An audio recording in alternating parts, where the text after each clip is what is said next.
Quero agora mudar a pauta aqui, trazer a outra informação. O tio da ex-primeira-dama, Michele Bolsonaro, foi preso suspeito de integrar um grupo criminoso. É o Gilberto Firmo, esse que aparece aí na foto. O tio da ex-primeira-dama e presidente do PL Mulher, a Michele Bolsonaro, foi preso quarta-feira por suspeita de receptação e integrar um grupo criminoso. Informações divulgadas hoje pela polícia. Em agosto, Gilberto foi preso sob suspeita de armazenar material de abuso sexual envolvendo crianças e adolescentes.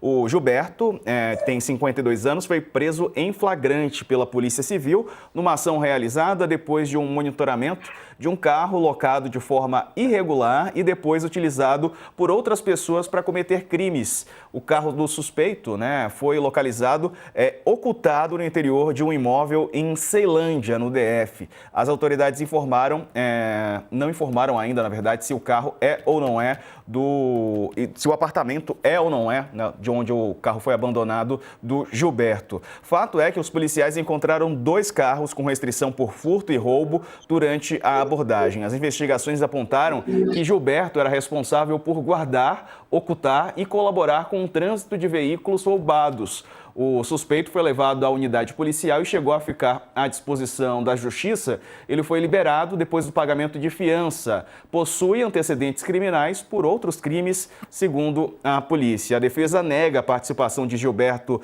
nesse grupo ou qualquer prática delituosa mencionada pela Polícia Civil.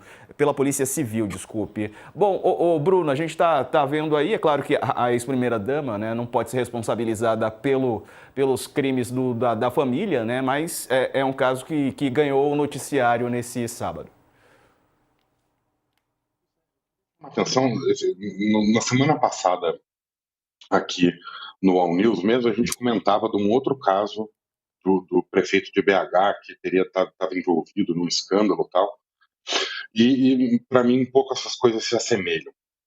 A gente fica insistindo nessas notícias, como se isso fosse queimar a família Bolsonaro ou a figura do Bolsonaro. Eu acho que a prisão do Bolsonaro, sim, é uma coisa que pega, as pessoas ficam consternadas, ficam preocupadas. Eu acho que a pessoa está encarcerada é uma coisa realmente que abala a imagem do ex-presidente. Agora, essas notícias, o tio da Michele, não dá para associar uma coisa com outra, é claro. Eu acho que a ex-primeira-dama não pode ser culpada de absolutamente nada em relação a isso, nem ela, nem outras pessoas da família. A individualização da culpa é um princípio bastante basilar da democracia, Mas eu acho que essas coisas, de fato, não grudam em líderes populares.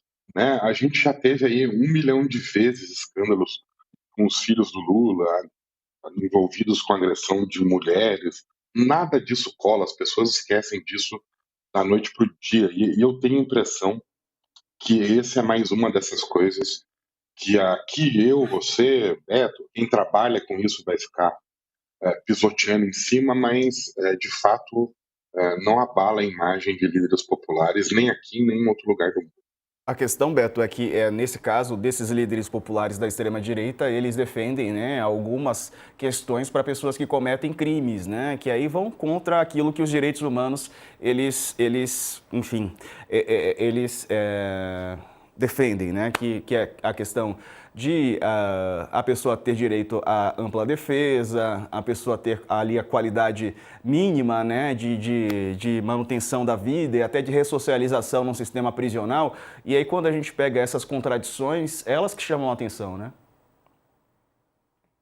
Não, é verdade, mas parece que essa turma está mudando agora, Diego? Agora eles estão ficando devotos dos direitos humanos, do respeito às condições carcerárias. Eu fico feliz de que eles se somem a gente com essas preocupações.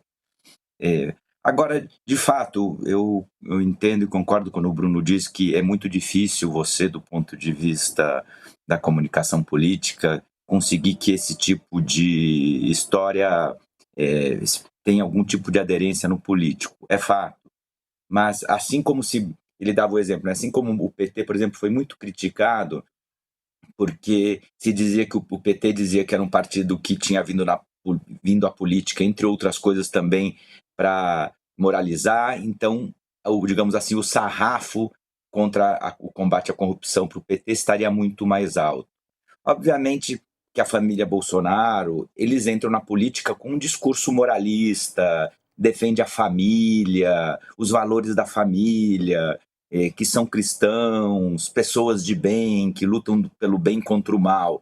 Então, obviamente, quem coloca isso como sua pauta política, depois ter práticas contraditórias, fica muito ruim, porque o sarrafo moral deveria ser muito mais alto para quem entra na política dizendo que vai defender a família, né? O cara entra na política dizendo isso, mas que usa o apartamento funcional para comer gente, né, que se notabiliza por uma série de frases agradáveis. No caso da Michelle, de fato, a gente não pode culpar a pessoa pela família dela, e não é o primeiro caso, né? Lembremos os casos que já são públicos. A avó da Michelle foi presa por ser traficante. A mãe chegou a ser indiciada por falsificação que a própria mãe da Michelle assumiu que fez no próprio documento.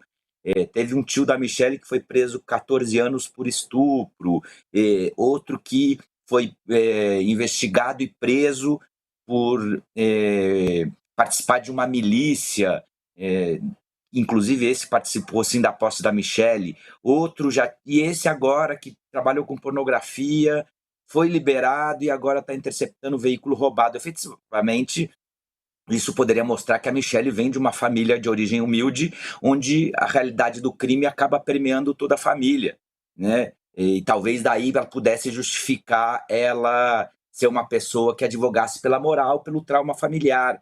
Mas aí, no final das contas, ela acaba se casando com um camarada que acabou de ir para a cadeia, não só por golpe de Estado e abolição do Estado Democrático de Direito, mas por ser líder de uma organização criminosa armada. Ou seja, alguém que tem uma condenação num dos crimes igual a do Marcola, líder de organização criminosa armada. Esse é o seu Jair do Ferro Quente.